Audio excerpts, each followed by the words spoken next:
So now that we're alone in the graveyard, can you go over there where I can't see you and you won't be able to hear me scream whilst there's a serial killer out in the loose? And I'll wait here whilst you go over there and gather details, even though it's definitely a job we could both just walk together and do it together and be safe together.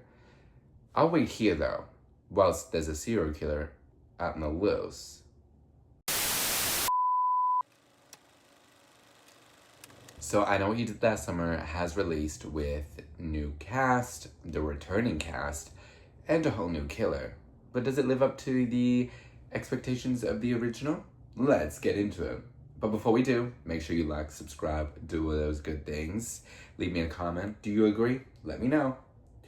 Welcome back to this episode of Screen Time. I'm your host, Matt. So, I Know What We Did Last Summer. It's a new film that's kind of like following in the footsteps of Scream 5 with a Lego sequel. We've got Jennifer Love Hewitt and Freddie Prinze Jr. returning with new cast members. One of the guys like Ariel's boyfriend or something, but anyways. So the cast is surprisingly strong. They have chemistry with each other. They aren't annoying. They do annoying things, but there's a lot of horror out there that have these annoying characters through the way that they're portrayed and also the way they're written. But this one doesn't have it. Their chemistry, their thinking, their execution of how scenes play out is very convincing. And their screams are great to hear. And then the returning cast is also really great to see. I'm a fan of Jennifer Love Hewitt. We love her from 911. Yeah, it's a pretty good show. It's my favorite show. I could go on about it for hours, but I won't bore you. But we love her. And then Freddie Prinze Jr., we all know from Scooby-Doo and this franchise, I guess. The pacing of the film is a bit of an issue. There's a lot of sequences that maybe could have been cut, like that shower sequence, the sauna, I mean. It's good. It reminisces over two sequences from the original. The shower sequence at the end that teases the sequel and the gym sequence.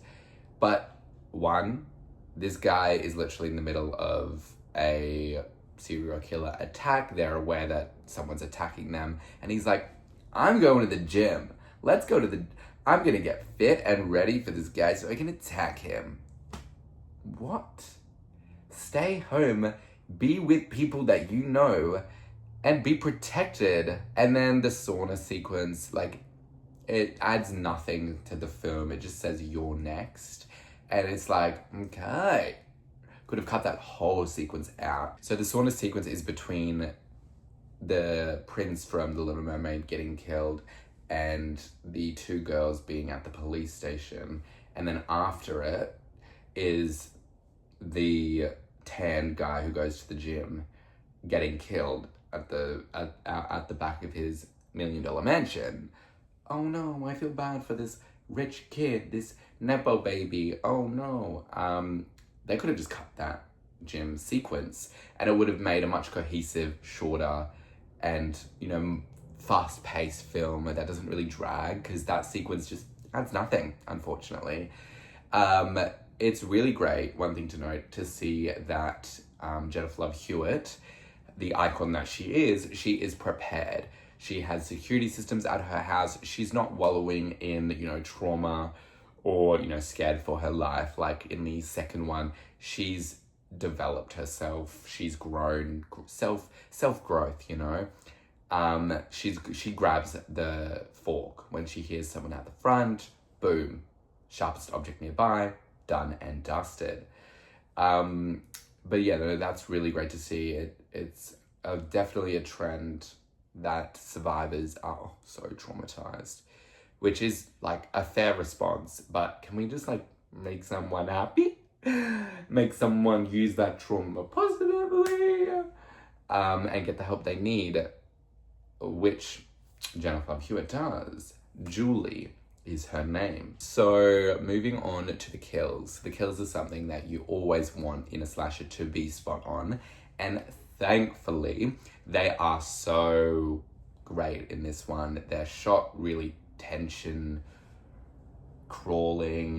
Their acting is really convincing. They're really imaginative, and the tension is high. But there's maybe too many of them. Maybe there's too many kills, which comes back to the pacing of the film. Maybe there's too many cop-outs, but yeah, there's just, it does drag a bit, but it's really great to see. I really, in a vacuum, when I'm not being critical of the film, it's really cool to see so many kills and so many imaginative kills. So onto the killers, spoiler alert. I know I've already talked about the spoilers but just in case, this is the big spoiler, so you've been warned, but Freddie Prinze Jr. is revealed to be the killer. Now, I was shocked, and I think overall it worked, because in the original there was a massive problem with the killer just being some random dude, and in the sequel it fixed it. They knew the guy who was sons with the fisherman, which was good. This one also, we know who the killers are. They're part of the group. Freddie Prinze Jr. is the leader, and then there's the emo chick who is, I wouldn't call her emo, but she's antisocial, Now, there probably should have been a little bit more development with Freddie Prinze Jr. and how much of a different person he is from who we met in I Know What You Did and I Still Know, because I watched those two before seeing this, and he was boom, boom, boom, I saved the day kind of vibe. And in this one, he's I'm actually gonna kill some teens. So, yeah. But overall, it did work, and I was shocked. And I think if I watched it again, I might catch those small hints more easily. But in my first viewing, it definitely wasn't that obvious, and it didn't have that build-up that made sense overall. When it was revealed, you're oh, okay, that makes sense. Not oh, okay, that's a bit disappointing, and I saw that coming. But, oh, things are clicking kind of vibe. And for this one, it kind of wasn't. It was oh, okay, he slays now in more ways than one.